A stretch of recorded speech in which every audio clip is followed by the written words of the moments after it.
Alright. Today we might have gotten the saddest news in the Ninjago community.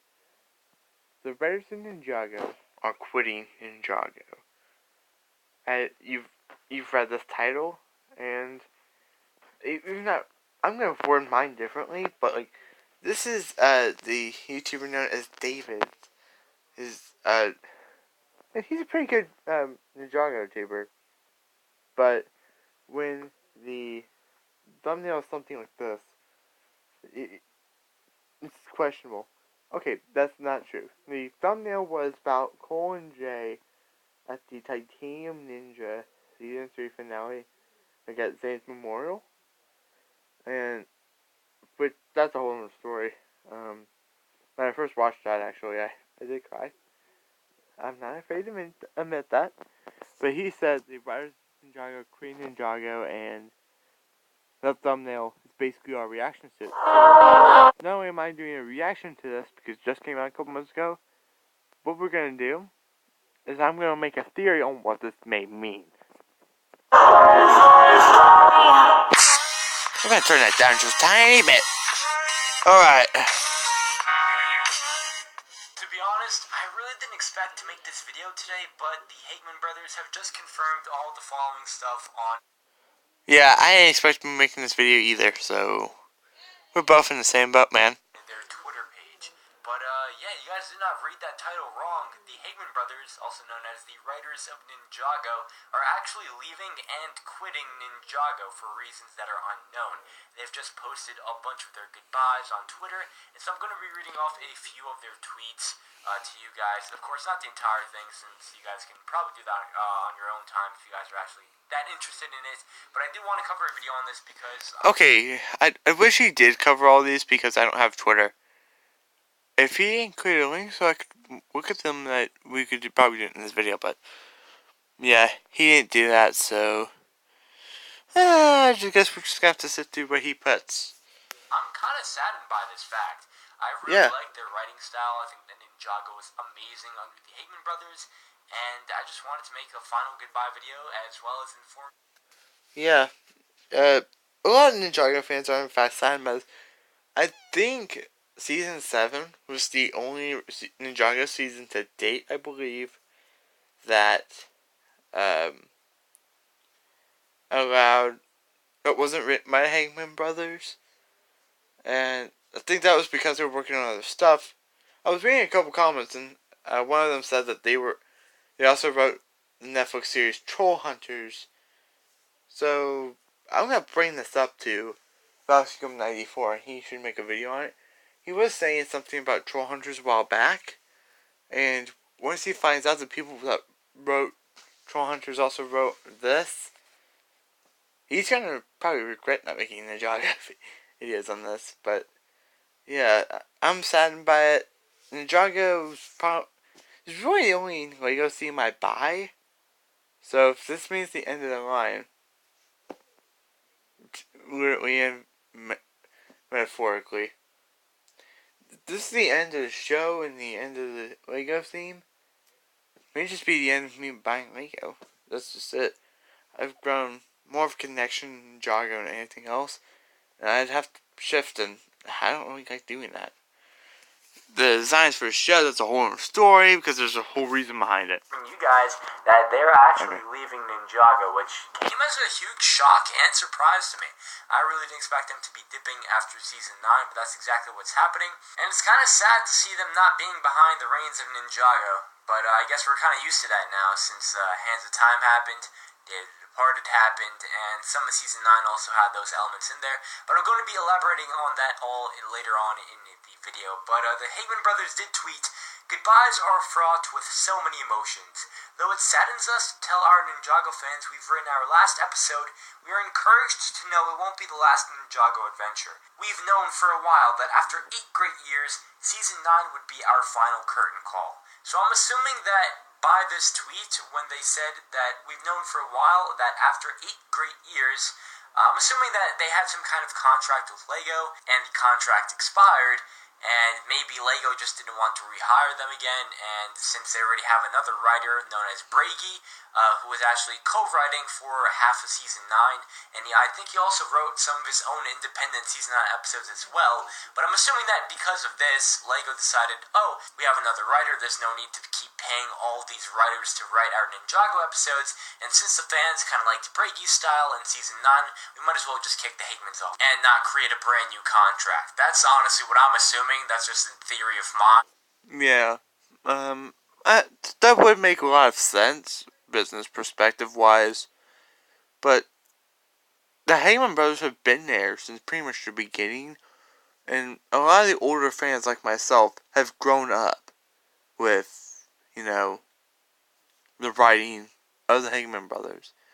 They said they'd known for a while that season 9 was their last season they were going to write. Now, they did state that they had finished writing their final Ninjago episode. So I'm not sure if this was meant for before season 9 or not. Maybe, maybe this final episode is, maybe Legacy, I think. Like the, movie that they're planning to put out next year. And then, or maybe they're working on season 10. They were working on season 10 and they just wrote one episode and like, yeah, we're done. We're just gonna drop out. There are two possible ways that could have went, but I explained one of them, he explained one of them. I don't necessarily know if it's true. Basically, the Hagemans go on to say their goodbyes to everybody and, mention how the Ninjago community is incredibly tremendous to them. It holds a lot of value in their hearts. And honestly, I feel like it was a really, really good goodbye. And although I didn't expect this, I'm kind of saddened by it as well. And I'm really curious to hear what you guys think about this down in the comment section below. And I know that a lot of you guys are going to be like, oh my god, it's doomsday for Ninjago, but I don't really necessarily think that's the case. I feel like Bragi is a really good writer, and he's going to have some really good episodes done in Ninjago in the future. So, yeah, what this could mean is if the quality gets too bad. If I'm not saying Brady's a bad writer, Hands of Time was pretty well written. It really was. It basically gave us a conclusion area of where Kai and his parents would have been. And that was a question we were thinking for a while. And, since the Hageman Brothers didn't write that season, Brady was like, okay, yeah, I'm going to give my own answer to this. And it was perfectly well written. I personally loved it. I wouldn't consider it one of my favorite seasons, though. It was pretty good, though. Don't get me wrong. I had to figure out which episodes of season 9 were in fact written by Brady. And since I've got this video up, I'm gonna leave my thoughts on season 9. I think I've did this once before, but yeah. So the episode basically, like, the whole season's pretty good. The fact that it doubles a double-sided arc for the whole entire season is really awesome. We haven't seen a double-sided arc since season 1. That's telling you how long that's been. And if you go back to the first episode of Ninjago, I think it was like season 7, not episode 7, season 1, TikTok, where Zane finds out he's a robot and he unlocks his true potential and stuff like that. Then Jay invents the word Nindroid.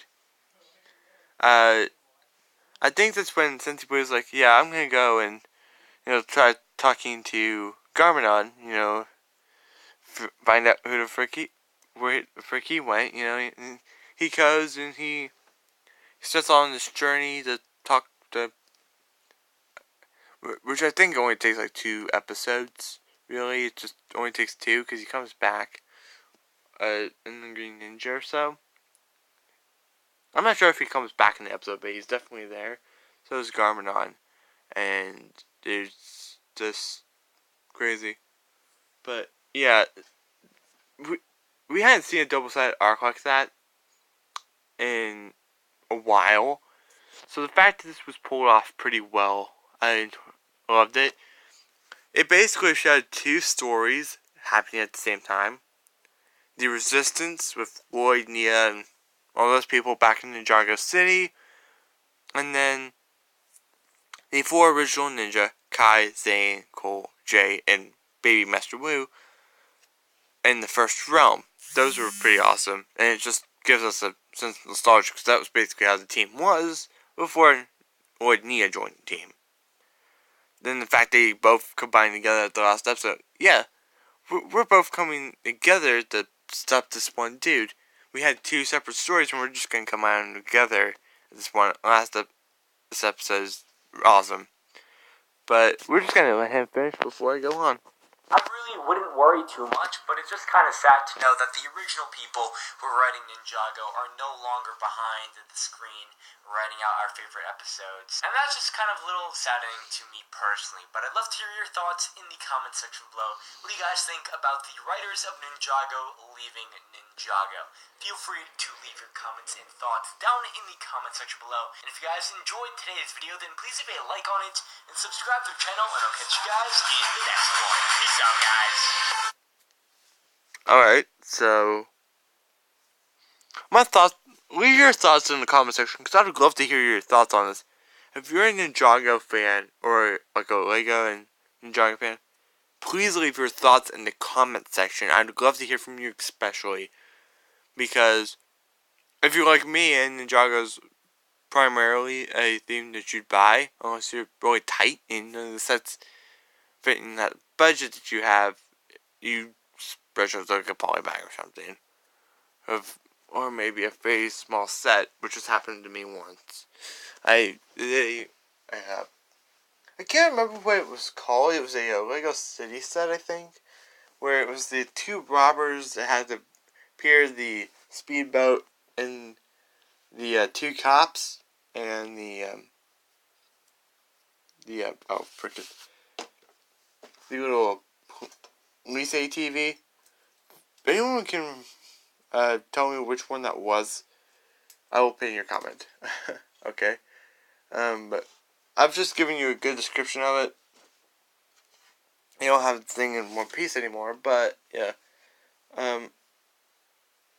That's basically it. That's basically probably the only Ninjago non-thing I've gotten. And I typically try getting stuff that I haven't gotten yet. Yeah, on that one, I'm really saddened by this, as I mentioned before. I kind of grew up with the Hageman Brothers just doing all that. And the fact that they're no longer behind it makes me really sad, because, you know, it kind of questions where the series can go from here. Are they leaving because of the contract? Are they leaving because they really can't think of anything that might have the fans into anything? Or, like, that's the thing I'd like to know, because that sort of stuff would be good to know before I make a type of theory. And I was planning to do a theory about, like, how the elemental powers happen. I can't really talk to the Hageman Brothers because, of course, I said I didn't have Twitter, which also was the reason the immediately event wasn't official. Yes, I have to bring that up. But, yeah, it's also the reason why that wasn't I couldn't try making that official, because I didn't have Twitter to do so. And immediately doesn't have Facebook, so, I mean, neither does MySpace, but that's beside the point. I was working more on the Meatly here. That's the reason it's called the Meatly, but after all. Yeah, they're just left Ninjago, and I'm really sad. I would love to hear your comments, your thoughts on it in the comment section down below, especially if you are a Ninjago fan or a Lego fan. I definitely would love to hear from you. But that's all I'm going to say today, guys, before I ramble and repeat stuff I've already mentioned. So, I hope you guys did have a fantastic day, and I will see you guys in the next video. Bye!